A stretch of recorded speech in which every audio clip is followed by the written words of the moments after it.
Yine Ermenistan sınırındayız. Bu defa Ermenistan'ı yine yakından görebileceğimiz bir köydeyiz. Kilittaşı. Burası gerçekten de ismi gibi bir kilit rolü görüyor. Arpaçay suyu, diğer adıyla Karasu, burada sınırı teşkil ediyor. Bir tarafı Türkiye, diğer tarafı da Ermenistan.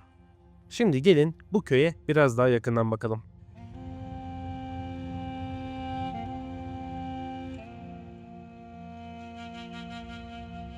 Yeniden Ermenistan sınırından merhabalar. Şimdiki durağımız Kars ilimizin Digor ilçesindeki Kilittaşı köyü. Burası da Ermenistan'ın sıfır noktasında bulunuyor. Tarihi bir köy ve görecek çok fazla güzellik olduğuna inanıyorum. Bakalım nelerle karşılaşacağız. Şimdi şunu göstermek istiyorum. Bakın burada camimiz var, minaremiz var. Şu aradan Ağrı Dağı görünüyor. Burada da şimdi bu Arpaçay'ın diğer tarafında Ermenistan sınırlarında kalan kilise var. Bir de şöyle yaklaştığımız zaman ne görüyoruz? Şu tarafta tam bakın Ermenistan bayrağı ve Rus bayrağı yan yana. Ermenistan sınırını da Rus askerleri koruyor. Bunu da muhakkak biliyorsunuzdur tabii. Çok sevdiğim bir havadayım. Çok güzel bir akşam güneşi vuruyor. Ve böyle taş sokaklarda yürüyoruz. Şimdi dikkatimi çeken şey şu. İleride daha da güzel görünüyor ama büyük büyük taşların kullanılmış olması. Bu arada evet, oğlum da yanımda. Eşim de yanımda. Hep beraber gidiyoruz bakalım. Belli oluyor mu büyüklüğü? Bakın koca koca taş blokları koymuşlar. Bunu günümüz insanı yapmıyor. Eski insanlar yapıyor bunu işte. Çünkü eski insanlar hem daha dirayetli hem bu tarz şeylere daha büyük önem veriyorlar. Günümüzde bu pek yapılmıyor. İşçilik ücretleri çok pahalı şu anda. Şöyle bir şey. Oğlum. Aşkım bak. Ayı orada. Ay orada mı oğlum? Ayı orada.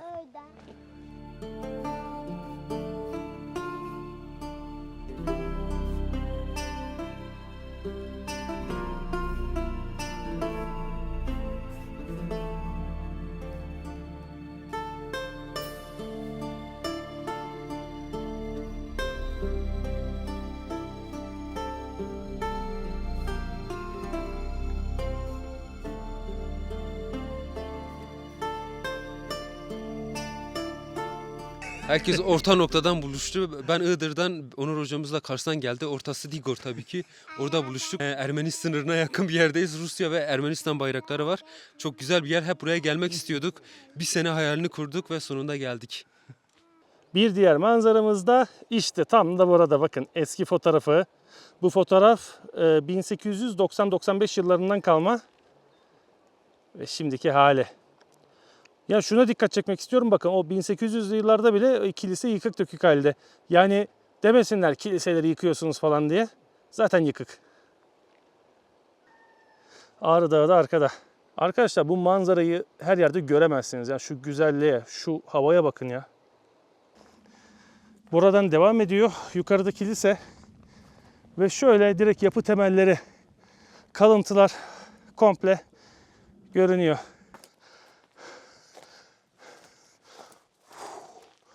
Ya bu taşları sahiden nasıl kaldırıp koydular buralara ya? Şuraya bak.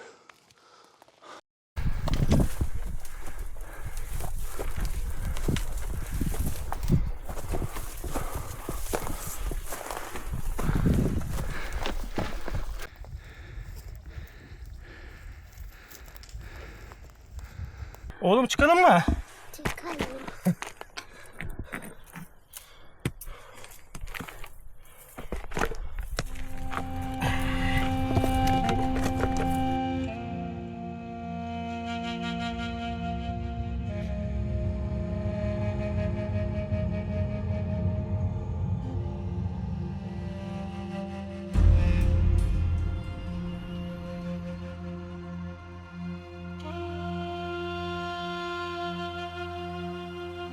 Burada bilgilendirme tabelası varmış. Şimdi kiliseye gidiyoruz. Milattan sonra 10. yüzyılda Bagratlı Krallığı tarafından yaptırılmış. Ben de tam olarak böyle tahmin ediyordum.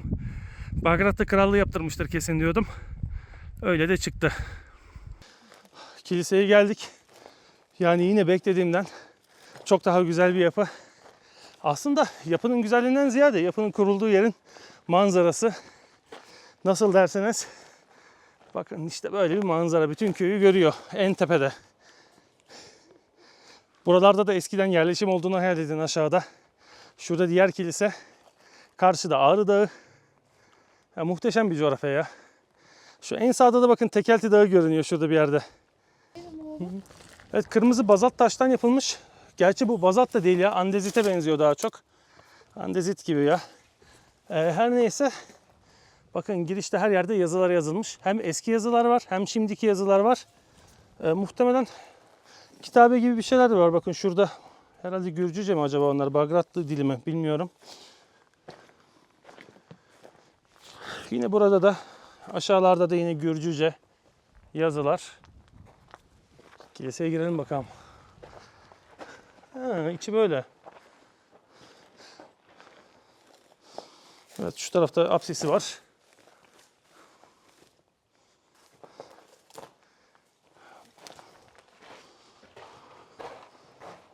Oo. Gel hayatım gel, manzara burada. Yok artık ya böyle bir şey. Evet, İmdat da dürbünle bakıyor. Ermenistan sınır kulelerini görüyoruz. Ağrı Dağı manzarasını görüyoruz. Yani hep buraya gelmek istemişimdir. Nasip bugüneymiş ve sonunda geldik. Şimdi anlatılana göre burada 9 tane kilise varmış. Hem Ermenistan sınırında kalan hem de bu tarafta. Kimisi tamamen yıkılmış, kimisi de kısmen ayakta duruyor. Buradaki de oldukça sağlam korunan bir kilise Türkiye tarafında. Tam arka tarafta da Ermenistan tarafında kalan bir kilise var. Manzara bir kere çok güzel. Şöyle araziye baktığımız zaman çok çetin, kayalık ve volkanik bir arazi görüyoruz. Şimdi bu istikamet gördüğünüz gibi oldukça kayalık, derin bir vadi. Akan çay Arpaçay çayı. Buraya Karasu da deniliyor. Neden Karasu deniliyor? İleriden Aras Nehri'ne karışırken Aras Nehri biraz sarı akar. Erozyon fazla olduğu için. Burası da gördüğünüz gibi kayalık ve ağaçlık olduğu için burada erozyon daha az. Ve bu suyun rengi biraz daha koyu akıyor.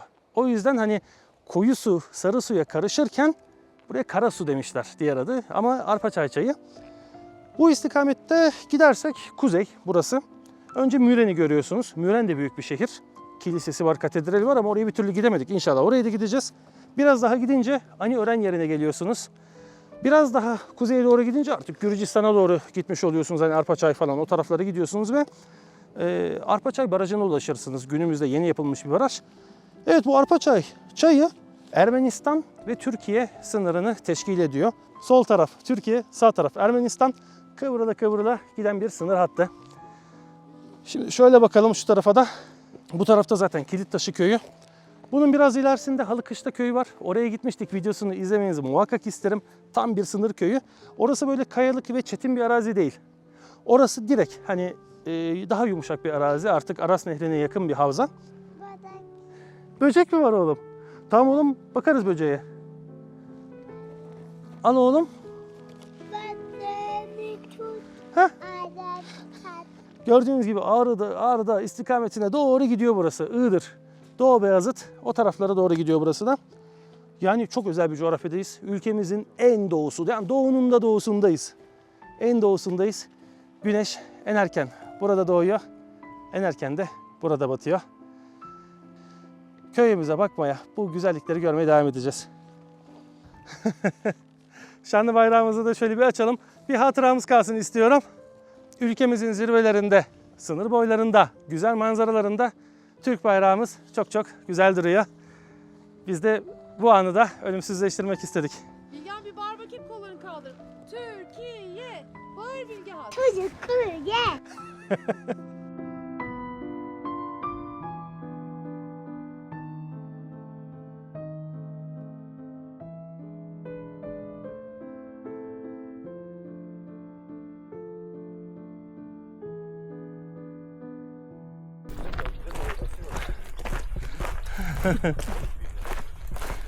Hocam buralar çok güzel, bölge çok iyi.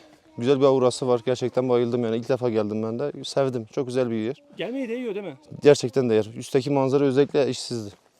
Gerçekten gelmeye değer. Herkese buraya gelmesini tavsiye ederim. Çok teşekkür ederim. Sağ olun hocam. Ben teşekkürler. Şimdi gördüğünüz gibi sınırın tam sıfır noktası diyebilecek konumdayız. Bu köy zaten tam bir sınır köyü. Arpaçay'ın kenarında. Karşı taraf bakın şuraları olduğu gibi Ermenistan. Şurada Ermenistan'ın sınırlarında kalan kilise var. Şimdi akıllara şöyle soru geliyor. Daha önceki videolarımda da geldi. Yani sınırın hemen dibi, buradan karşıya geçilir. Ermenistan tarafına geçilir falan diyorlar.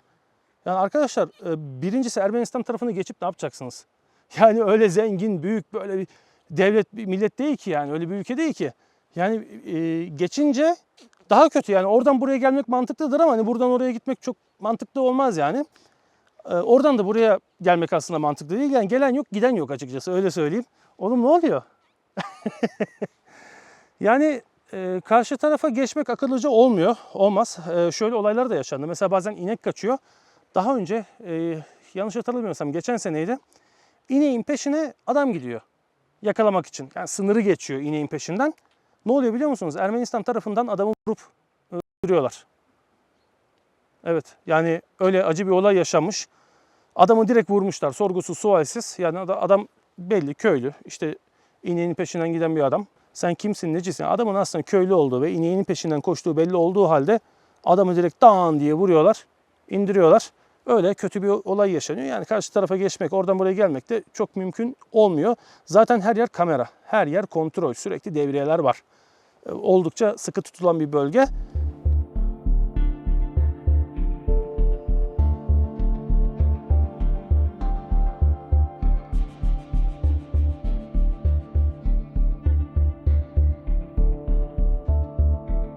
Bu taraf şey yapıyor, sorguya alıyor. Yani necisin, niye geldin falan.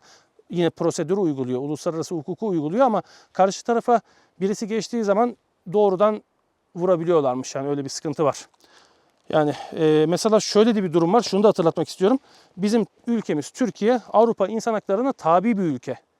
Biz Avrupa İnsan Hakları'na bağlı, tabi ve uygulayan bir ülkeyiz. Ama Ermenistan herhangi bir insan hakları örgütüne, herhangi bir insan hakları kurallarına bağlı olmayan bir ülke. Aradaki fark bir de bu. Adamlar insan hakkı tanımıyor yani.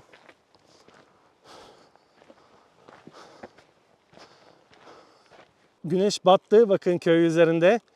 Ama yükseklerde henüz güneş batmadı.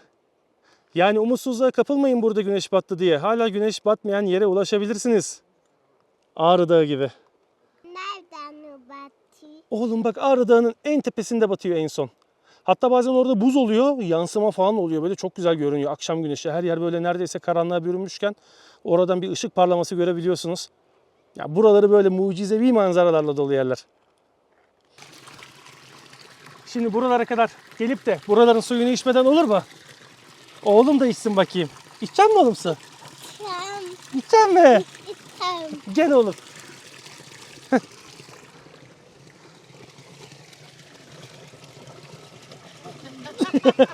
İşte be. Arpaçay çayı tam sınır noktası. Bakın tam şurada da Ermenistan sınır taşı var, hudut taşı var. Bizimkini göremedim ama bizimki yok. İleride bizimkisi. Ha. Tam sağda bakın kırmızı yeşil Ermenistan hudut taşı.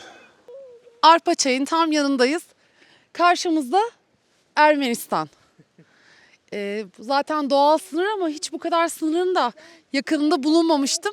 Çok şaşırdım bu yüzden. Değil mi? Evet, Farklı bir atmosfer ya.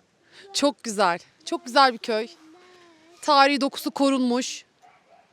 Artık zaman geçti. Ne Bagratlı kaldı, ne Bizans kaldı. Şimdi burada Türkiye Cumhuriyeti var ve gördüğünüz gibi bizim de camimiz var. Artık minarelerimiz yükseliyor. Bu videoyu da artık başladığımız noktada bitirelim istiyorum. Bir de eklemek istediğim şu bilgi var ki burasının jeopolitik önemi de çok yüksek. Kars-Iğdır demiryolu hattı inşa ediliyor. Biliyorsunuz Nahçıvan'dan Azerbaycan'a uzanan bir Türk kapısı, diğer adıyla Zengezur koridoru inşa ediliyor. Ve bu inşaatın planlama aşamasında demiryolu da var, karayolu da var. Ve bu demiryolu Iğdır üzerinden Kars'a bağlanacak. Ve Iğdır'dan Kars'a giden hatta işte tam da bu Kilittaşı köyünden geçiyor. Kilittaşı köyünün hala anlamı da aslında çok güzel. Kilit, yani burası bir kilit nokta. Demiryolu da geçiyor. Ermenistan sınırında jeopolitik, siyasi konumu da oldukça yüksek. İnşallah demiryolu da herhalde 2-3 seneye kadar biter diyorlar. Bittiği zaman da tren seferleri başlayınca da Kars'tan Iğdır'a da şöyle bir tren seferi yaparız. Ermenistan sınırında manzaraları izleye izleye gelir sizlere gösteririz diye umut ediyorum. Bütün Kilittaşı ahalisine de teşekkürlerimi, şükranlarımı buradan iletiyorum. Köy halkı oldukça misafirperver. Bir sonraki videoda buluşmak dileğiyle diyelim. Bizi desteklemeniz çok önemli. Desteklerinizi bekliyoruz. Bir sonraki videoda buluşmak dileğiyle. Dağlarla, doğayla ve hudut atlarıyla kalın diyelim. Hoşça kalın.